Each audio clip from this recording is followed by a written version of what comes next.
Hey, what is up guys, MKBHD here, and today I was at Google's event where they revealed the new Nexuses, so the flagship hardware to carry the latest version of their software, Android 6.0 Marshmallow. And so this video is your one-stop shop to everything you need to know about them. So they announced 3 new devices today, Nexus 5X, Nexus 6P, and Pixel C.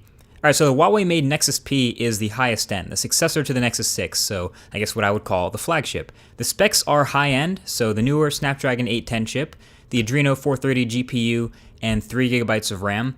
And the design is actually really nice. It's a completely metal body now, and it's all chamfered at every edge, sealed in of course, as Nexuses are, but overall a very rigid, solid body that feels high quality. The camera hump is not nearly as bad as we thought it would be, so that's great.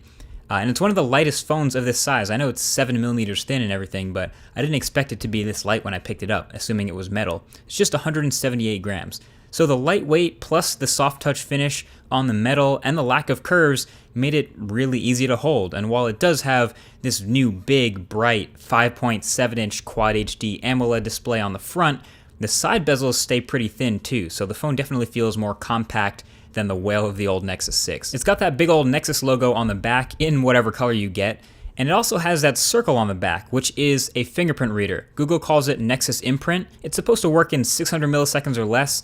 I have yet to test it for myself with my own fingerprint, but if it's anything like Huawei's other fingerprint readers, it should be pretty fast. And the placement on the back here was a bit confusing at first, but it actually makes a lot of sense considering it turns out to be a pretty good place for your index finger to rest while I'm holding the phone. So there's a feature that will let you place your finger on the back while the phone is still sleeping, and it'll wake the phone and unlock it for you right away, just like the OnePlus 2. The one question mark in my head now is just how cases will address this, other than just cutting a hole in the back. But yeah, the Nexus 6P, it fills up the spec sheet and checks a lot of boxes. High-end CPU, high-end GPU, all-metal build, big bright HD, Quad HD AMOLED display, dual front-facing stereo speakers, 802.11 AC, Wi-Fi, LTE Advanced, NFC, Bluetooth 4.2, USB Type-C with fast charging, thank you, a pretty big 3,450 mAh battery, despite looking so thin, and even a new 12-megapixel camera with f2.0 aperture that, even without optical image stabilization, was just ranked the DxO Mark No. 2 smartphone camera, just below the Samsung Galaxy S6. Now, I know that having OIS would definitely still have been preferred. It would have benefited the camera, I think, for sure, especially with video and for low-light shots, but I was shown some sample photos in low-light from the 6P that looked pretty good, and the 1.55 micron pixel size is among the largest in any smartphone. So hopefully this Sony-made sensor, combined with improved image processing in Android M, will work its magic. And yeah, you've got this, pure, simple Android 6.0 Marshmallow experience with a new Nexus phone. It was, of course, super smooth and snappy, as you would expect. We got to see Google Now on Tap in action, so it looks like it takes a few seconds to work its magic, but when it does work, it lets you press the home button and hold from anywhere to get contextual information about the text on your screen. And there's all kinds of little improvements like this in the final version of Marshmallow here, so improved permissions management, there's less pre-installed apps, and you have the final Easter egg, etc. So for me, I really can't wait to test this guy full time and figure out if the camera and battery life hold up to the spec. But I think if they do, this could be one of my favorite smartphones of the year.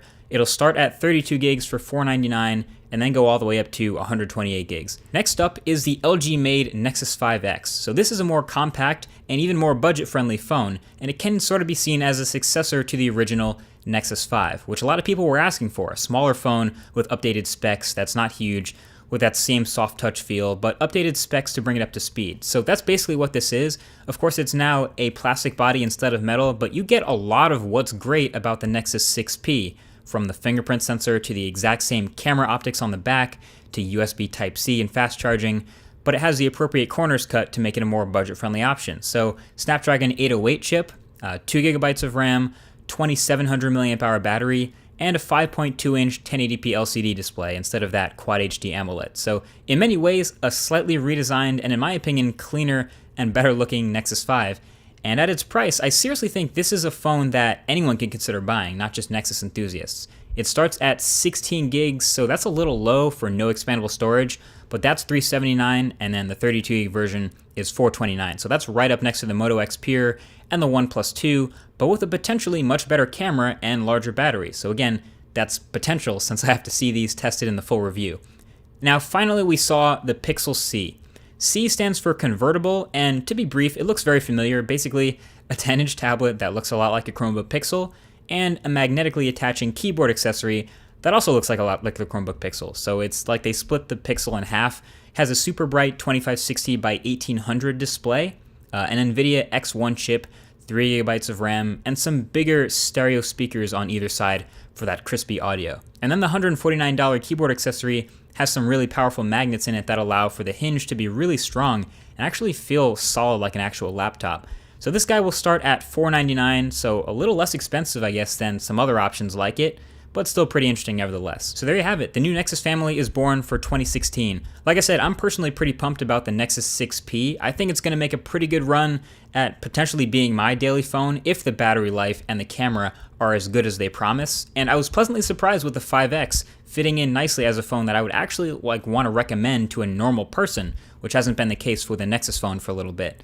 Either way, thank you for watching. Definitely leave a thumbs up if you enjoyed, and if you're excited to see the full review. Thanks for watching, and I'll talk to you guys in the next one. Peace.